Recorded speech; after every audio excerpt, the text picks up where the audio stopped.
자, 조선일보 기사입니다. 국선 변호인 들러리 소리 듣기 싫어서 처절하게 노력하고 있다라고 하는데 박근혜 전 대통령 국선 변호인들의 얘기입니다. 뭐 5분의 국선 변호인 얘기가 나오는데 재판이 재개된 11월 28일 법원 안팎에서는 예상 밖이다라는 평가가 나왔다고 합니다. 그전에는 뭐 국선 변호인들이 뭐 이분들을 폄하하는 건 아닙니다만 얼마나 박 전 대통령을 잘 변호하겠는가, 박 전 대통령이 만나주지도 않는데 어떻게 변호를 할 수 있겠는가 하는 그런 예상이 많았는데 전혀 예상 밖이다라는 평가가 나옵니다. 태블릿 PC를 압수한 절차 문제, 그리고 이 정호성 전 비서관의 휴대전화를 압수했을 때의 문제, 여러 가지 이제 절차적인 문제를 제기를 했고요. 그리고 공범 분리 전략을 세웠다고 합니다. 검찰은 박 전 대통령이 최순실 씨와 공모해서 삼성으로부터 뇌물을 받고 안종범 전 수석에게 지시해서 미르 K스포츠재단을 설립한 것으로 보고 있는데 이 변호인, 국선 변호인들의 전략은 이런 공범 관계를 최대한 끊어내는 것이다라고 해서 전략을 세웠다고 합니다. 그리고 이 전략이 상당히 좀 통할 수도 있다라는 얘기들이 법원 안팎에서 좀 나오고 있습니다. 직접 이 변호인들 얘기를 좀 영상으로 좀 만나보겠습니다.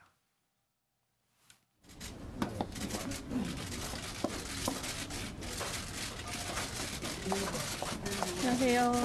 오늘 공판이 연기됐는데 어떠세요? 지금 한 말씀 하세요. 하여튼 그 변호인은 그 피고인에 대한 보호자이기 때문에 저희는 피고인의 이익을 위해서 하여튼 최선을 다할 겁니다. 그 접견 요청은 계속 하실 건가요? 하여튼 진행 상황이라든가 저희 그 변론 계획이라든가 그런 것은 뭐 서신을 통해서 계속 저희가 말씀을 드립니다. 나라를 살리는 길에 서세요! 국선 변호사 역사에 죄인 되지 마시오. 저희는 그 가세요! 나라를 살리는데!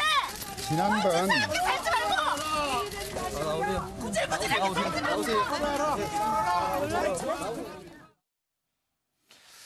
예, 지금 이 대표 변호사격이 이제 조영건 변호사의 이제 좀 얘기인데요. 자, 이 박근혜 일기책 읽으면서 이해하려 애쓴다라는 그런 얘기도 좀 있고, 이제 박승길 변호사가 이제 물론 이제 이 조선일보에 편지를 보내긴 했습니다만, 이 조영건 변호사도 그렇고 이 나와 있는 이 5분의 이 국선 변호인들이 박 전 대통령을 이해하려고 애를 쓴다. 그리고 박 전 대통령을 구치소로 찾아가는 것은 일종의 결례라고 생각한다. 만나기 싫다는 사람을 찾아가는 거는 결례다. 이제 이런 얘기도 어제 해서 저희들이 잠깐 다뤘습니다만은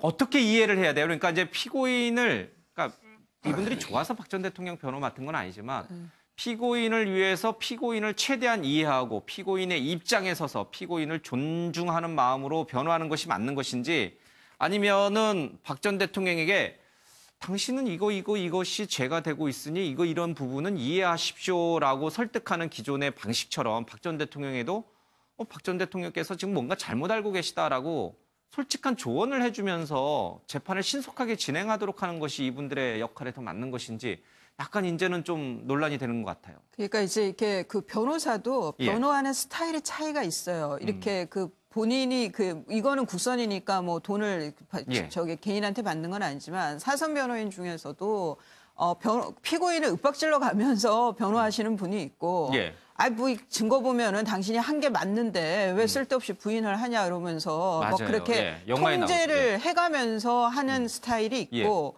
그리고 그 반대로 그냥 그 본인의 의뢰인, 그러니까 피고인의 그 페이스에 그대로 맞춰주는 변호사가 있고 그거는 변호사들의 좀 스타일의 차이인데 지금 박 전 대통령이고 그다음에 또 하나는 그 변호사는 검사하고는 다르죠. 강제성을 띌 수는 없는 거예요. 피고인에 대해서. 그렇게 그 위임한 그 고난 안에서의 변호이기 때문에요. 이 지금 그 조현곤 그 변호인이 말한 그렇게 찾아가는 게 결례일 수 있다는 걸 안 만나겠다라는 지금 요즘에는 전자로 그 구치소에 수용돼 있는 사람한테 이메일을 보내면은 그게 이제 편지가 되거든요. 그런 거기에 정중히 거절했다는 거 아니야. 당신네들 안 만나겠다 변호사들. 그런데 거길 가서 접견 신청하고 밖에서 몇 시간씩 기다리면서 나올 때까지 제가 접견을 허락할 때까지 기다리겠다라든가 그런 거는 글쎄 변호인이 그렇게 하기는 쉽지가 않죠. 그리고 이미 안 만날 게 뻔한데 굳이 그렇게 계속 이제 뭐라 그럴까 이게 계속 압력을 가한다는 것이 뭐 경제적 실효성도 별로 없어 보이고요. 뭐 그런 면에서의 그 좀 이렇게 완곡한 표현이 결례다라고 한 게 아닌가 싶고 예. 예. 근데 조영건 변호사는 이제 그런 얘기를 했지만 이 박승길 변호사도 조선일보에 편지를 보내서 만나면 손을 좀 잡아드리고 싶다. 이런 얘기를 하셨어요. 저는 이 박승길 변호사가 좀 개인적으로 아는 그 변호사인데 예. 왜 이 그 조선일보에 이런 편지를 썼는지는 제가 전화해서 좀 알아봐요. 궁금하긴 한데 예. 좀 부적절했던 것 같아요. 저는 그 우리 며칠 전에 나와서 이 국선 변호인들의 이제 그 정호선 전 예. 비서관의 그 녹음 파일에 대해 증거 능력을 다투는 걸 보고 좀 의외의 성과가 있을 수도 있다라는 평이 예, 그런 나왔었잖아요. 말씀하셨죠. 예. 그 얘기는 그 정치적인 어떤 내지는 인간적인 그런 그 접근보다는 정말 그냥 냉철한 그 리걸 마인드 법 시각에서만 봤을 때의 결과가 더 나을 수도 있겠다는 그 판단인 거거든요. 예. 그래서 저는 이 국선 변호인들이 지금 취재를 거절하고 있다고 하는데 그 자세가 그대로 유지가 돼야 된다고 봐요. 이 사건을 굳이 박 전 대통령에 대한 뭐 개인적인 그 이해라든가 왜 그랬을까 하는 거는 그거는 양형사유에 나중에 이런 정상은 참작해 주십시오 하는 내용은 써먹을 수 있지만 쓸 수 있지만 다른 이런 그 뭐 그러니까 법리로 변호하는 데 있어서 굳이 이런 그 오해를 살 행위는 안 하는 것이 더 낫지 않았을까? 저는 좀 아쉬움이 있습니다. 예. 이거는. 그러니까 변호인들이 그러니까 아무리 그 죄인이 미워도 그 피고인에게도 기본적인 이제 뭐 인권도 있고 방어권도 있으니까요. 그걸 위해서 국선 변호인이 피고인을 위해서 열심히 변호하는 것은 뭐 사실은 박수받아 마땅하죠. 그 죄인이 누가 됐든 간에. 그러나 그 다른 한편에서는 그런 법적인 접근 외에 인간적인 접근, 측은지심이라든지 아니면 그 피고인에게 동정하는 마음을 가지고 접근해가는 시각에 대해서는 세상 사람들은 조금 또 다른 시각에서 볼 수도 있겠다. 이런 생각도 좀 들어요. 아니, 이제 기본적으로, 우리가 이제 솔직해야죠. 또 특히 법률가는 국선 변호인 제도라는 것은 그 생긴 취지가 개념 정의를 보면은 원래 이제 방금 우리 변호사님 언급했지만은 보통은 원칙이 사선 변호사죠. 사선 변호사는 우리 알다시피 변호사 이제 구하려면 돈이 들지 않습니까? 돈이 뭐 적게는 300만 원, 500만 원부터 또 많게는 뭐 몇천만 원, 몇억 원까지 들지 않습니까? 너무 비싸요. 자, 그래서 내가 내 권리를 방어하고 싶은데 돈이 없는 경우에 이런 사람들이 사법 절차에서 외면받아서는 안 된다. 그런 취지에서 국가에서 돈을 대신 대줄게. 네 권리를, 네 방어권을 제대로 행사해봐라. 이런 취지 아니겠습니까? 그리고 국선 변호인은 우리 헌법이나 형사소송법에 오로지 피고인의 이익을 위해서 일하라고 돼 있는 겁니다. 근데 자기가 이 사람이 살인자라고 알아도 그 변호인이 공개를 하면 안 되는 거죠. 오로지 피고인의 이익을 위해서 해야 되는데 그때 말하는 피고인의 이익을 위한다라고 하는 것은 기본적으로 피고인의 의사에 우선 따라야 되는 겁니다. 그게 기본 개념이에요. 그러면은 박근혜 지금 피고인 대통령은 행위 무능력자가 아니지 않습니까? 미성년자가 아니다고요. 자기 나름대로 자기의 어떤 재판의 결과나 나름대로 의사결정을 할 수 있는 사람이죠. 그래서 자기가 나는 변호인을 이 사람을 선택하고 싶다. 저 사람을 선택하고 싶다. 라는 권리에는 변호인의 조력을 받을 권리에는 변호인을 포기할 권리도 있는 겁니다. 그리고 피고인의 이익을 위한다라고 할 때 무조건 1등 변호사부터 100등 변호사까지 있는데 강제적으로 이 사람이 잘하니까 실력이 있으니까 1등 변호사를 해라라고 할 수가 없어요. 피고인이 나는 1등 변호사보다는 꼴찌 변호사 이 사람이 나 이익을 위해서 도움이 될 것 같다면 이 사람한테 결정을 맡겨야 되는 겁니다. 그런 측면에서 이 사건은 취지는 이분들이 아무리 고생을 하고 취지는 좋지만은 구색 맞추기가 아니냐 이런 비난을 받을 수밖에 없는 거죠. 조금 이제 지금 이 시각 조선일보 쪽에서 기사 쓰인 시각으로 좀 다른 얘기를 해주셨는데, 근데 박 전 대통령이 돈이 없는 것도 아니고, 그러니까 진짜 국선 변호인 취지 말씀하신 대로 국선 변호를 만든 제도 취지를 따르자면 돈이 없는 사람들이 최소한의 자기 이제 방어권을 위해서 국가가 돈을 대신 대주는 거 아니에요? 돈이 없는 것도 아니고, 그리고 변호인을 선임하지 않겠다고 포기까지 하신 분에게 굳이 국민 세금으로 국선 변호인을 써서 해줄 이유가 있는 할 건가? 필요가 없는 거죠. 제도가 안 맞는 해줄 필요가 겁니다. 없는 건가요? 제가 한 말씀 좀 드릴게요. 이게 이제 법률적인 문제라 예. 제가 잠깐만 더. 형사소송법에서 필수적으로 변호인이 붙어야 되는 사건이 있어요. 예. 이 사건이 그런 거에 해당이 되는 거죠. 그러니까 뭐 그 세금이 굳이 본인이 싫다는데 왜 세금 들여가지고 국선 변호인을 꼭 해주냐고 하지만 그거는 형사소송법에 있기 때문에 예. 그거는 해야만 하는 거예요. 그거는. 그럼- 근데 이제 박 전 대통령이 나는 변호사 안 하겠다, 난 변호인 싫다라고 했대. 거기에 포기할 권리도 있다고 하셨지만 예. 뭐 골석 재판도 가능한 거고 그렇게 필수적인 변호인을 해야 되는 사건에서는 뭐 재판부가 당연히 변호인을 해줘야 되는 거고요. 저는 그게 뭐 그래서 이 국선 변호인이 박 전 대통령이 원하지 않은 국선 변호인들이 변호한 그게 그러면 그러니까 한마디로 그 변호가 효력이 있느냐 없느냐를 따진다라고 하면 이건 또 새로운 양상인 거죠. 예. 그럼 또 새로운 쟁점인 거예요. 그러니까 지금 우리 변호사님 말씀 정확하게 지적을 하셨는데 제가 말하는 취지는 그럼에도 불구하고 강제적으로 변호사를 선정해야 함에도 불구하고 예. 실질적으로는 변호인의 역할을 사실상 기대하기 어려운 거죠. 어렵다. 예.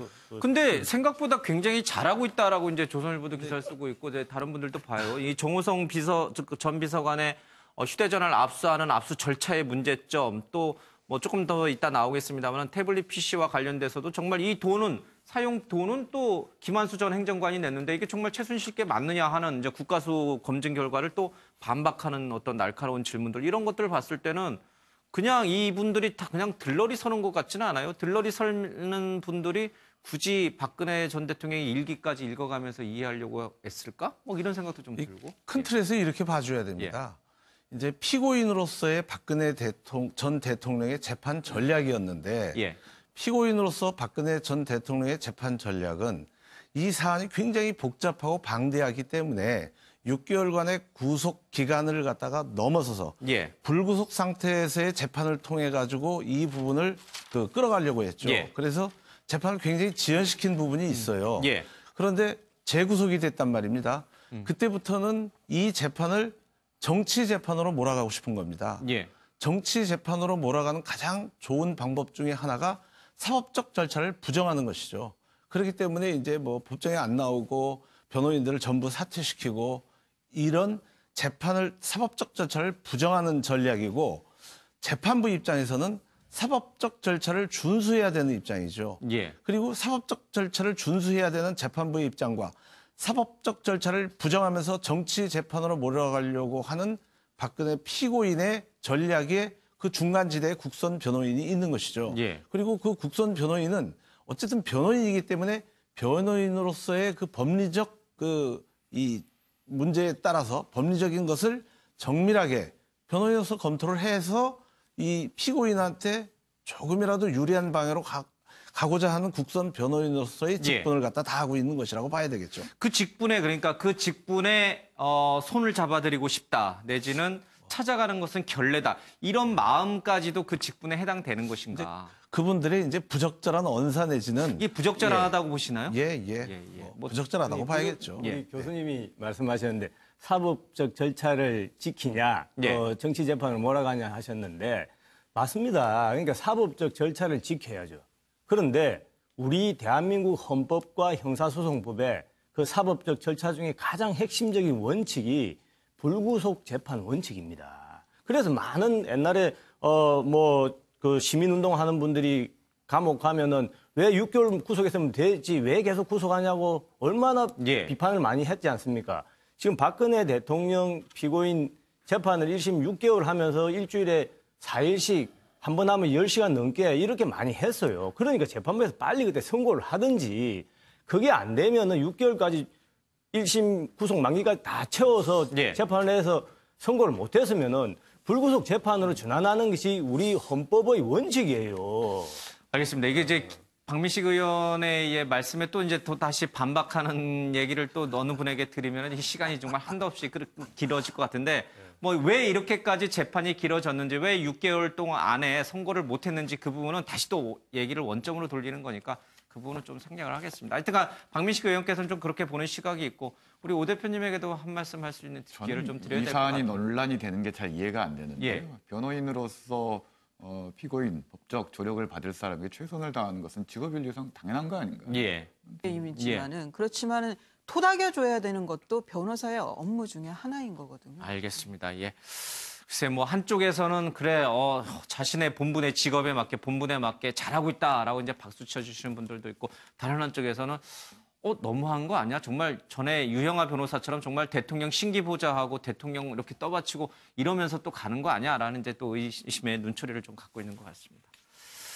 자, 비슷하지만 피고인을 위해서 피고인을 최대한 이해하고 피고인의 입장에 서서 피고인을 존중하는 마음으로 변호하는 것이 맞는 것인지 아니면은 박 전 대통령에게 당신은 이것이 죄가 되고 있으니 이런 부분은 이해하십시오라고 설득하는 기존의 방식처럼 박 전 대통령에도 박 전 대통령께서 지금 뭔가 잘못 알고 계시다라고 솔직한 조언을 해주면서 재판을 신속하게 진행하도록 하는 것이 이분들의 역할에 더 맞는 것인지 약간 이제는 좀 논란이 되는 것 같아요. 그러니까 이제 이렇게 그 변호사도 예. 변호하는 스타일의 차이가 있어요. 이렇게 그 본인이 이거는 국선이니까 뭐 돈을 예. 개인한테 받는 건 아니지만 사선 변호인 중에서도 피고인을 윽박질러 가면서 변호하시는 분이 있고 예. 뭐 증거 보면은 당신이 한 게 맞는데 왜 쓸데없이 부인을 하냐 이러면서 뭐 맞아요. 그렇게 예. 영화에 통제를 나오죠. 해가면서 하는 스타일이 있고 그리고 그 반대로 그냥 그 본인의 의뢰인, 그러니까 피고인의 그 페이스에 그대로 맞춰주는 변호사가 있고 예. 그거는 변호사들의 좀 스타일의 차이인데 지금 박 전 대통령이고 그다음에 또 하나는 그 변호사는 검사하고는 다르죠. 강제성을 띌 수는 없는 거예요. 예. 피고인에 대해서. 그렇게 그 위임한 그 고난 안에서의 예. 변호이기 때문에요. 자, 조선일보 기사입니다. 국선 변호인 들러리 소리 듣기 싫어서 처절하게 노력하고 있다라고 하는데 박근혜 전 대통령 국선 변호인들의 얘기입니다. 뭐 5분의 국선 변호인 얘기가 나오는데 재판이 재개된 11월 28일 법원 안팎에서는 예상 밖이다라는 평가가 나왔다고 합니다. 그전에는 뭐 국선 변호인들이 뭐 이분들을 폄하하는 건 아닙니다만 얼마나 박 전 대통령을 잘 변호하겠는가. 박 전 대통령이 만나주지도 않는데 어떻게 변호를 할 수 있겠는가 하는 그런 예상이 많았는데 전혀 예상 밖이다라는 평가가 나옵니다. 태블릿 PC를 압수한 절차 문제 그리고 이 정호성 전 비서관의 휴대전화를 압수했을 때의 문제 여러 가지 이제 절차적인 문제를 제기를 했고요. 그리고 공범 분리 전략을 세웠다고 합니다. 검찰은 박 전 대통령이 최순실 씨와 공모해서 삼성으로부터 뇌물을 받고 안종범 전 수석에게 지시해서 미르 K스포츠 재단을 설립한 것으로 보고 있는데 이 국선 변호인들의 전략은 이런 공범 관계를 최대한 끊어내는 것이다라고 해서 전략을 세웠다고 합니다. 그리고 이 전략이 상당히 좀 통할 수도 있다라는 얘기들이 법원 안팎에서 좀 나오고 있습니다. 직접 이 변호인들 얘기를 좀 영상으로 좀 만나보겠습니다.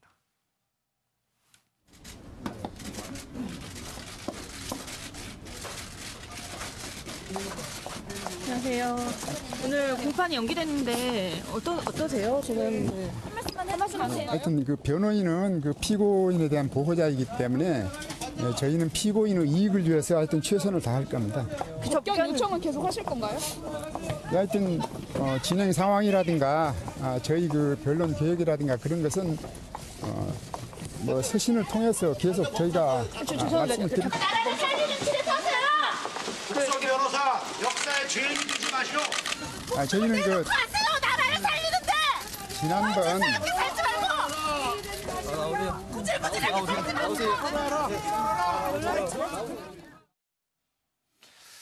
예, 지금 이 대표 변호사격이 이제 조영건 변호사의 이제 좀 얘기인데요. 자, 이 박근혜 일기책 읽으면서 이해하려 애쓴다라는 그런 얘기도 좀 있고 이제 박승길 변호사가 이제 물론 이제 이 조선일보에 편지를 보내긴 했습니다만 이 조영건 변호사도 그렇고 이 나와 있는 이 5분의 이 국선 변호인들이 박 전 대통령을 이해하려고 애를 쓴다. 그리고 박 전 대통령을 구치소로 찾아가는 것은 일종의 결례라고 생각한다. 만나기 싫다는 사람을 찾아가는 것은 결례다. 이제 이런 얘기도 어제 해서 저희들이 잠깐 다뤘습니다만은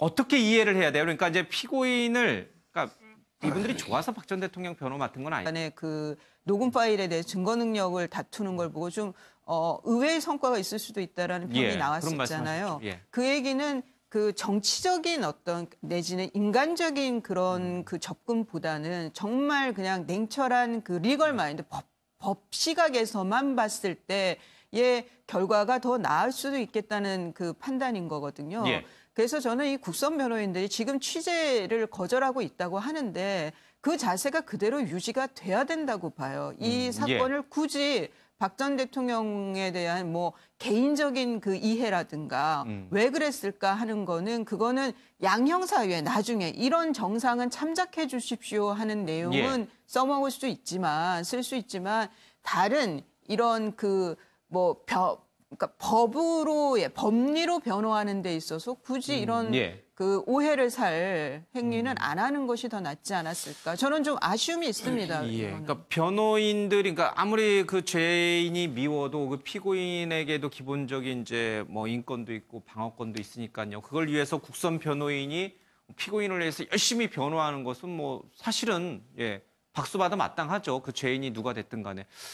그러나 그 다른 한편에서는 그런 법적인 접근 외에 이 지금 그 조현권 그 변호인이 말한 그렇게 찾아가는 게 결례일 수 있다는 걸 안 만나겠다라는 지금 요즘에는 전자로 그 구치소에 수용돼 있는 사람한테 이메일을 보내면은 그게 이제 편지가 되거든요. 그런 경우 거기에 정중히 거절했다는 거 아니야. 당신네들 안 만나겠다 변호사들. 그런데 거길 가서 접견 신청하고 밖에서 몇 시간씩 기다리면서 나올 때까지 제가 접견을 허락할 때까지 기다리겠다라든가 그런 거는 글쎄 변호인이 그렇게 하기는 쉽지가 않죠. 그리고 이미 안 만날 게 뻔한데 굳이 그렇게 계속 이제 뭐라 그럴까 이게 그렇게 계속 압력을 가한다는 것이 뭐 경제적 실효성도 별로 없어 보이고요. 뭐 그런 면에서의 그 좀 완곡한 표현이 결례다라고 한 게 아닌가 싶고. 근데 조영건 변호사는 이제 그런 얘기를 했지만 이 박승길 변호사도 조선일보에 편지를 보내서 만나면 손을 좀 잡아드리고 싶다. 이런 얘기를 하셨어요. 저는 이 박승길 변호사가 좀 개인적으로 아는 그 변호사인데 왜 이 그 조선일보에 이런 편지를 썼는지는 제가 전화해서 좀 알아봐요. 궁금하긴 한데 좀 부적절했던 것 같아요. 저는 우리 며칠 전에 나와서 이 국선 변호인들의 이제 그 정호선 정 비서관